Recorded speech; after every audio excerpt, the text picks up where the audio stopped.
Hello प्यारे भैया दीदी लोग, कैसे हो आप लोग। आशा करता हूँ कि आप कुशल मंगल में हो। मैं बता दूं कि मैं भी कुशल मंगल में हूँ। सर, आप हम लोग को भैया दीदी क्यों बुला रहे हो? क्यों नहीं बुला सकता?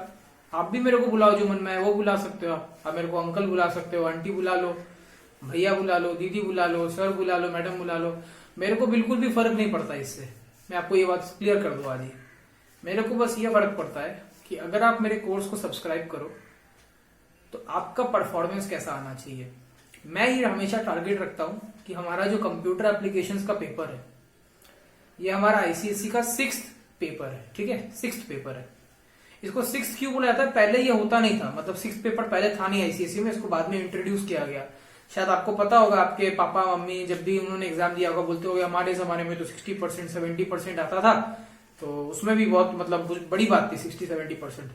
उसके पीछे का रीजन ही यही है कि उस समय 6th सब्जेक्ट नहीं हुआ करते थे। 6th सब्जेक्ट लाने का मतलब होता है आपके परसेंटेज को एलिवेट करने का आपको मौका देना। आप देखोगे कि कंप्यूटर एप्लीकेशंस में अगर आपके स्कूल में ये पेपर है तो आप देखोगे कि लास्ट जितने भी ईयर्स में जो स्टूडेंट्स पास आउट हुए हैं, मतलब आपके सीनियर्स, उनका इस पेपर में अच्छा मार्क्स रहा है। हो सकता है कोई 100 नहीं लाया होगा, हो सकता है कोई 95 नहीं लाया होगा, पर फिर भी एक अगर आप देखोगे एक रेंज अगर पकड़ के चलो तो 75 to 90 में मार्क्स रहता है। हो सकता है वो स्टूडेंट का बाकी पेपर्स में 60 आ रहा है, 50 आ रहा है, 45 आ रहा है, पर बाकी पेपर्स में देखोगे, मतलब कंप्यूटर एप्लीकेशन में देखोगे कि उसका 80+ भी आ रहा है। तो क्यों ना इस पेपर को एलिवेट करके हम लोग क्यों ना इसको कन्वर्ट किया जाए 100 में। ये मेरा हमेशा से एक एफर्ट रहा है। मैं आपको बताऊं कि ये पेपर बिल्कुल भी डिफिकल्ट नहीं है। कुछ लोग को क्या होता है कि अरे प्रोग्रामिंग मतलब कुछ डिफिकल्ट होगा। आजकल मार्केट में भी बहुत सारे ऐसे कॉम्पिटिटर्स आ गए हैं जो बोलते हैं हम लोग क्लास 6 से दिखा सकते हैं, कोडिंग करना सिखा सकते हैं, इस तरह से बोलते हैं ना।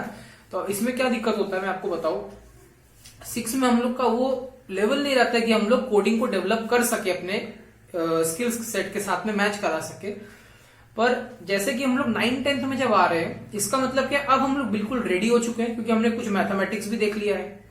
ठीक है, मैं एक्सेप्शनल स्टूडेंट्स की बात नहीं कर रहा हूं, पर बेसिकली 9-10 एक ऐसा स्टेज है जहां पे मेरे को लगता है हर स्टूडेंट एक समान है। सर कैसी बात कर रहे हो, एक समान कैसे है? हमारे क्लास में एक बच्चा फर्स्ट आता है, पता है उसके 98% आते हैं, हमारे तो 89 भी नहीं आते हैं। मैं वो बात नहीं कर रहा हूं, मैं ये बोल रहा हूं, मतलब मेरे को आपको इतना बताना, जब आपके लिए बायो, फिजिक्स, केम ये सब जब इंट्रोड्यूस हुआ था तब आप लोग एक ही लेवल पे थे।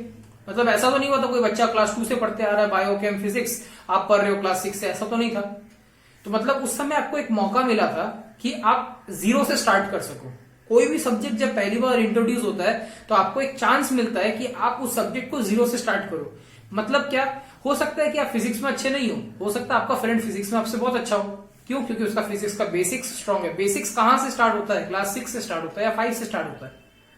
उसी तरह से कंप्यूटर एप्लीकेशंस, ये एक सेपरेट पेपर, आप इसको बिल्कुल ट्रीट करना। आप बोलोगे सर ये तो हम लोग के 4th-5th से स्टार्ट हो गया था कंप्यूटर एप्लीकेशंस, तो अब हम लोग कैसे बेसिक्स को इंप्रूव कर सकते हैं? तो अब आपके लिए एक गोल्डन अपॉर्चुनिटी है।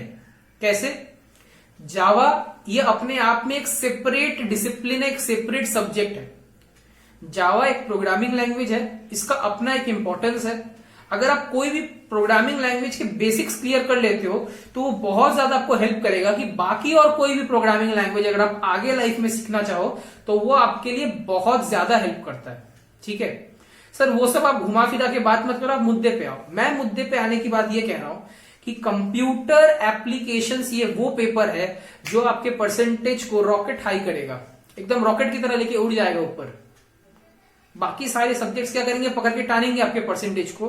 सिर्फ ये एक पेपर है जो आपके परसेंटेज को ऊपर लिफ्ट करेगा। कैसे? मैं आपको एक काम करता हूं, हालांकि मेरा मन तो था नहीं, मैं सोचा था कि आपसे बात करूंगा 1-to-1, पर मेरे को लग रहा है कि आपको थोड़ा सा एक एग्जाम्पल के साथ में अगर मैं समझा सका तो हो सकता है आपके अंदर में ये बात उतर जाए और फिर आप ये पेपर के इंपॉर्टेंस को समझो। ठीक है, तो यहाँ पे ध्यान से देखना, हमारे शायद 6 पेपर है आईसीएसई में। ठीक है, मैं सब स्कूल्स की बात नहीं कर रहा हूं, मैं जनरली बात कर रहा हूं। कोई कोई स्कूल में 5 पेपर ही पढ़ाया जाता है, बट जनरली 6 पेपर्स होते हैं। एक तो इंग्लिश हो गया, वो कंपलसरी होता है। इसके अलावा ये जो 1, 2, 3, 4, एक और 5 ले लो, मतलब 6 हो गए। जब आपका परसेंटेज कैलकुलेट होता है यहां से एनी 4 लिया जाता है। 1, 2, 3, 4, 5 में से एनी 4 लिया जाता है। अब आप ये मानते हो ये बात? हाँ सर, हम लोग मानते हैं ये बात। एक होता है आपका हिस्ट्री ज्योग्राफी, मतलब 2 सब्जेक्ट्स का एवरेज लिया जाता है। हाँ सर, ये मानते हैं। एक होता है आपका मैथमेटिक्स, ये सिंगल पेपर होता है, ये सिंगल पेपर होता है, ठीक है सर। एक होता है सेकेंड लैंग्वेज होता है, ये भी सिंगल पेपर होता है। एक होता है कंप्यूटर एप्लीकेशंस, या अगर आपके स्कूल में ऑप्शंस और भी है, मैं कंप्यूटर एप्लीकेशंस को पकड़ रहा हूं बिकॉज मैं वही पढ़ाता हूं। और लास्ट में आपका साइंस आता है, ठीक है। साइंस क्या है? ये 3 पेपर्स का एवरेज है, 3 पेपर्स का एवरेज है। अब इसमें क्या होता हो सकता है आपके 2 पेपर्स बहुत अच्छे चले गए, हो सकता है फिजिक्स के पेपर में आपको लग रहा है गड़बड़ हो जाएगा, तो ये आपके बेस्ट फॉर्म में नहीं आ पाएगा फिर। और उस चक्कर में आपने सारा ध्यान दे दिया साइंस के पेपर को, आपने कंप्यूटर को इग्नोर कर दिया। जबकि अगर आप कंप्यूटर में मेहनत करो, सोचो अगर आप एक काम करते हैं, साइंस को नहीं पकड़ते, साइंस को नहीं पकड़ते हैं, अब मेरे को बताओ कि आपको कितने पेपर्स में एफर्ट देना पड़ रहा है। हिस्ट्री ज्योग्राफी के 2 पेपर्स, मैथ्स के 1 पेपर, हिंदी के 1 पेपर, कंप्यूटर एप्लीकेशंस के 1 पेपर और इंग्लिश के 2 पेपर, ठीक है। मतलब 2 + 2 4, 4 + 1 5 + 1 6 + 1 7, आपको 7 पेपर्स में एफर्ट देना पड़ रहा है।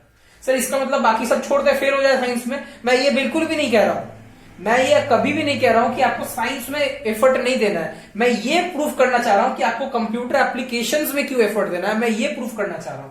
अब यहां पे देखो, अगर आप कंप्यूटर एप्लीकेशंस को इग्नोर कर रहे हो, इसको चलो इग्नोर करते हैं। अब देखो आपको कितने पेपर्स में एफर्ट देना पड़ेगा अपने परसेंटेज को लिफ्ट करने के लिए।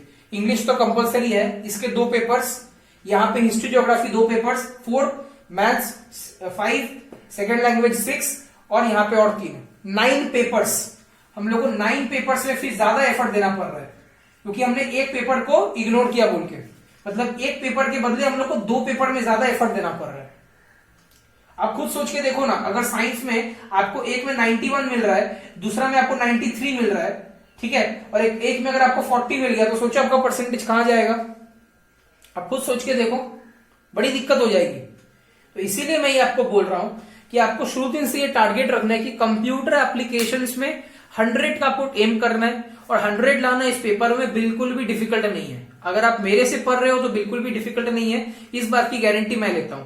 हो सकता है मेरे क्लासेस करने के बाद में हो सकता है आपको वो कॉन्फिडेंस डेवलप होगा कि हो सकता है आप फर्दर किसी को पढ़ा सको कंप्यूटर एप्लीकेशन, फिर वो चाहे आपका कोई जूनियर हो या फिर कोई आपका फ्रेंड हो, ठीक है। मैं बताऊं कि मैं लास्ट, मेरे को अब की यार शायद 5 साल हो जाएंगे। इनफैक्ट मैं जब खुद भी पढ़ता था तब तो मैं खुद भी अपने फ्रेंड्स को पढ़ाता था। उसके बाद जब मैंने क्लासेस कंप्लीट की, उसके बाद मैंने खुद पढ़ाना स्टार्ट किया, और मेरा जो पहला स्टूडेंट था उसको 100 आया। तो वो देख के मेरे को एक कॉन्फिडेंस मिला, मेरे को लगा कि हाँ मेरे को इसमें और आगे काम करना चाहिए। उसके बाद समय बढ़ता गया, कारवा आगे बढ़ता गया, स्टूडेंट्स भी आते गए, उनका रिजल्ट भी अच्छा आया। ऐसा नहीं है, डेफिनेटली उनका रिजल्ट काफी इंप्रूव हुआ। हालांकि मैं चाहता था कि अब की बार का भी एग्जाम हो नहीं पाया अनफॉर्चुनेटली कंप्यूटर एप्लीकेशंस का, वरना मेरा अब की बार का भी जो बैच था बहुत अच्छा बैच था। मेरे को 100% श्योरिटी था कि कम से कम मेरे को 4 या 5 स्टूडेंट तो ऐसे होंगे जिनका 100 में 100 आएगा, और बाकी जितने भी है सबका 90+ तो आएगा। सर सबका 90+? अरे ये क्लास ऐसा है कि अगर आप घर में नहीं भी पढ़ो, मैं चाहता हूं कि आप पढ़ो, ठीक है, आप इसको लाइट में इतना ज्यादा ग्रांटेड मत ले लेना, पर अगर आप नहीं भी पढ़ो, अगर आप सारे क्लासेस भी कर लेते हो ना, तो आपके अंदर में ऑटोमेटिकली वो कॉन्फिडेंस आ जाएगा कि आप कंप्यूटर एप्लीकेशंस के कोई भी क्वेश्चन कर जाओ, ठीक है। पर खैर जो भी हो, सर मुद्दे की बात पे आओ, आप ये वीडियो क्यों रिकॉर्ड कर रहे हो? मैं ये इसलिए रिकॉर्ड कर रहा हूं कि आपके लिए मैं यहाँ पे एक अपॉर्चुनिटी लेके आया हूं, ठीक है। थोड़े ध्यान से सुनना मेरी बातों को।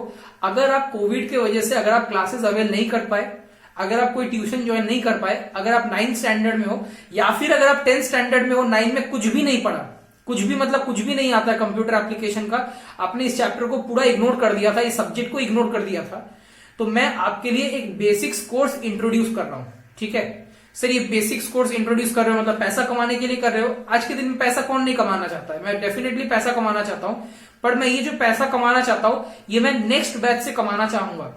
मतलब नेक्स्ट बैच से मैं जो पूरा कंप्यूटर एप्लीकेशन का जो मेरा कोर्स है, मतलब उसमें शायद करीब करीब 40 से 50 क्लासेस होते हैं, तो वो मैं पूरा का पूरा एक बार में सेल करने वाला हूं। तो जिनको भी वो क्लासेस लेना होगा वो बिल्कुल मेरे को कांटेक्ट करके अवेल कर सकते हैं। पर इसके अलावा ये जो बेसिक्स कोर्स है ये क्या कवर करता है मैं आपको क्लियर कर देता हूं, ठीक है। बाद में बहुत बार क्या होता है कि बहुत पैनिक क्रिएट हो जाता है कि क्या था क्या नहीं था, तो मैं इसमें क्लियर कर दूं। अगर आप ये बेसिक्स कोर्स लेते हो ये करने के बाद में आपको जावा में कॉन्फिडेंस आ जाएगा, आप ये समझ पाओगे कि जावा वर्क कैसे करता है। और इसके बाद में जो चैप्टर्स हैं, मतलब सर इसमें आप चैप्टर्स नहीं कराओगे, डेफिनेटली मैं इसमें चैप्टर्स कराऊंगा, पर इसमें मैं वो चैप्टर्स करा रहा हूं जो कंस्टिट्यूट करते हैं हमारे सेक्शन ए। जैसे कि आपको पता होगा, अगर आपने थोड़ा बहुत भी अगर कंप्यूटर एप्लीकेशंस के बारे में जाना है, तो कंप्यूटर एप्लीकेशन में दो सेक्शन है, एक है सेक्शन ए, एक है सेक्शन बी। एक है सेक्शन ए, एक है section B. Section B pure programming है और सेक्शन ए पूरा ऑब्जेक्टिव है। पर याद आपको ये रखना है कि अगर आपके बेसिक्स क्लियर नहीं है तो ना आप सेक्शन ए कर पाओगे ना आप सेक्शन बी कर पाओगे। बिकॉज सेक्शन बी में अगर प्रोग्रामिंग करना है तो पहले आपको प्रोग्रामिंग लिटरेचर समझना पड़ेगा। सर इसमें लिटरेचर भी समझना पड़ेगा, हम लोग तो इंग्लिश में समझ रहे थे। अच्छा मेरे को आप पहले ये बताओ, इंग्लिश क्या एक लैंग्वेज है? हाँ सर इंग्लिश तो एक लैंग्वेज है। तो सिमिलरली जावा भी एक लैंग्वेज है। सर हम लोग कंप्यूटर एप्लीकेशंस पढ़ना है कि जावा? अरे बाबा कंप्यूटर एप्लीकेशंस में ही तो जावा है 100 मार्क्स का। ये जो सब्जेक्ट है इसका नाम कंप्यूटर एप्लीकेशन जरूर है, पर इसमें जो आपको पढ़ाया जाएगा 9 और 10 में वो है कंप्यूटर एप्लीकेशंस नहीं, जावा। जावा एक प्रोग्रामिंग लैंग्वेज है। तो अगर आपको लैंग्वेज सीखना है तो उसको लिए आपको पहले ABCD समझना पड़ेगा। और जिस तरह से मैं समझाऊंगा, मैं कॉन्फिडेंट हूं कि आप अगर वो क्लासेस करते हो आपके अंदर में पूरा उतर जाएगा जावा, और उसके बाद में आप वो चैप्टर्स कर पाओगे, जैसे कि इफ एल्स हो गया, स्ट्रिंग हो गया, फंक्शंस हो गया। तो ये सारे चैप्टर्स आप कर पाओगे। हालांकि उनके लेक्चर्स भी मैं प्रोवाइड करूंगा, पर नेक्स्ट सेशन से मैं प्रोवाइड करूंगा। अगर आप अभी लेना चाहते हो तो मैं 1 मंथ की फीस पे मैं आपको ये क्लासेस प्रोवाइड करूंगा, जिनकी वैलिडिटी आपके एग्जाम तक है। जब तक आप ICSE दोगे तब तक आप देख सकते हो, कोई दिक्कत की बात नहीं है। क्लासेस बिल्कुल आप आराम से देख पाओगे, ठीक है। अगर आप चाहो तो मैं आपको कॉन्टैक्ट प्रोवाइड कर दूंगा डिस्क्रिप्शन में, आप मेरे को बिल्कुल व्हाट्सएप करना, मैं आपको लिंक दे दूंगा, कैसे आपको क्लासेस करना है मैं आपको बता दूंगा, ठीक है। मतलब यहाँ पे अगर आप सोच रहे हो कि मैं कुछ अर्न कर रहा हूं तो ये बहुत गलत होगा, क्योंकि मैं डेफिनेटली अर्न तो बहुत करना चाहता हूँ। किसको? मैं बहुत बड़ा आदमी बनना है, ठीक है, आपकी तरह। आप तो मेरे से भी बड़े आदमी बनोगे, पर मेरे को भी तो बनना है। मेरे को नहीं बनने दोगे? हाँ सर क्यों नहीं बनने देंगे, आपको भी बनने देंगे हम लोग, ठीक है। तो नेक्स्ट सेशन से जो होगा वो मेरा फुल कोर्स में प्रोवाइड करने वाला हूं, कंप्यूटर एप्लीकेशंस का 9 और 10 क्लासेस में बहुत मजा आएगा। अभी क्या है आपके लिए एक मैं अपॉर्चुनिटी दे रहा हूं। अभी मैं जो चार्ज कर रहा हूं वो मैं अपने लिए नहीं कर रहा हूं, मैंने जो ऐप डेवलप करवाया है उसमें जो मेरे चार्जेस लगे हैं वो मैं अभी रिकवर करने की कोशिश कर रहा हूं आपके थ्रू, क्योंकि अल्टीमेटली बेनिफिट तो आपको ही जा रहा है, मेरे को तो कोई बेनिफिट हो नहीं रहा है। क्योंकि ये बहुत नेसेसरी हो गया था कोविड के टाइम पे कि बहुत जन का ट्यूशंस मिस हो गया, बहुत जन क्लासेस नहीं कर पाए, ठीक है। तो उनके लिए ये एक अपॉर्चुनिटी है कि आप चाहो तो आप ये क्लासेस अवेल कर सकते हो। मेरे स्टूडेंट्स जो मेरे से कोविड के थ्रू भी मेरे से कनेक्टेड थे, जिन्होंने मुझे ऑब्वियसली फी पे किया है, उन्होंने क्लासेस किया है, उनको तो ये क्लासेस मैं फ्री में प्रोवाइड कर रहा हूं। बट डेफिनेटली अगर आपने नहीं किया वो क्लासेस सब्सक्राइब मेरा कोविड के टाइम्स में, तो अभी आपके लिए वो अपॉर्चुनिटी है कि आप वो बेसिक्स कोर्स सब्सक्राइब कर सकते हो। 1 मंथ जो फीस होता है मेरा, 1 मंथ की फीस पे आपको ICSE तक वो क्लासेस मैं प्रोवाइड कर दूंगा, ठीक है। अगर आपको ज्यादा डिटेल्स जानना है तो आप बिल्कुल मेरे को व्हाट्सएप पे कांटेक्ट करना, आपको सारे डिटेल्स मैं प्रोवाइड कर दूंगा, ठीक है। तो बुरा नहीं मान रहे हो ना? नहीं सर बुरा किस बात का मान रहे? अरे इस बात का कि मैं आपको पूरा कोर्स प्रोवाइड नहीं कर रहा हूं। नहीं सर बेसिक्स कोर्स भी तो हम लोग करना चाहते ही हैं, तो बेसिक्स तो मैं ऑलरेडी आपको प्रोवाइड करूंगा फुल कोर्स में। अगर आप 9th स्टैंडर्ड में हो तो फिर आप थोड़ा और इंतजार कर लो, ताकि मैं फुल कोर्स लॉन्च करूंगा तो आप फुल कोर्स बाय कर लेना। अच्छा सर मतलब फुल कोर्स में कमाओगे? हाँ वो तो मैं कमाऊंगा, वो तो थोड़ी मैं छोड़ूंगा। फुल कोर्स में आप कोई ट्यूशन पढ़ने जाते हो तो ट्यूशन टीचर आपको क्या फ्री में पढ़ाता है? बताओ आज के दिन में कौन फ्री में पढ़ाता है? मुकेश अंबानी आपको फ्री में नेट देता है? नहीं सर हम लोग से तो पैसा लेता है। अरे कोई फ्री में कुछ नहीं करता आज के दिन में। पता है फ्री में क्या मिलता है? फ्री में सिर्फ दुआ मिलता है, समझे? तो ठीक है कोई बात नहीं, खैर वो तो हम लोग ज्यादा फिलोसॉफिकल हो गए। पर अगर आपको क्लासेस डेफिनेटली अगर आपको अच्छा लगे तो आप सब्सक्राइब करना। मैं कुछ डेमो लेक्चर्स ऑफकोर्स मैं आपको यूट्यूब में प्रोवाइड कर दूंगा, 4 या 5 लेक्चर तो आराम से प्रोवाइड करूंगा। आप उसको देख के बिल्कुल जज कर सकते हो। अगर आपको कंपैटिबल लगे कि हाँ मेरे को समझ में भी आ रहा है, मेरे को और देखना है, तो आप मेरे को व्हाट्सएप में कांटेक्ट करना, आपको मैं जरूर क्लासेस प्रोवाइड करवा दूंगा, ठीक है। मिलेंगे फिर क्लासेस में। अब इसके बाद में क्या होगा, आपको क्लासेस ही स्टार्ट हो जाएगा डायरेक्टली, आप देखोगे किस तरह से वर्क करते हैं हम लोग, ठीक है। Okay bye.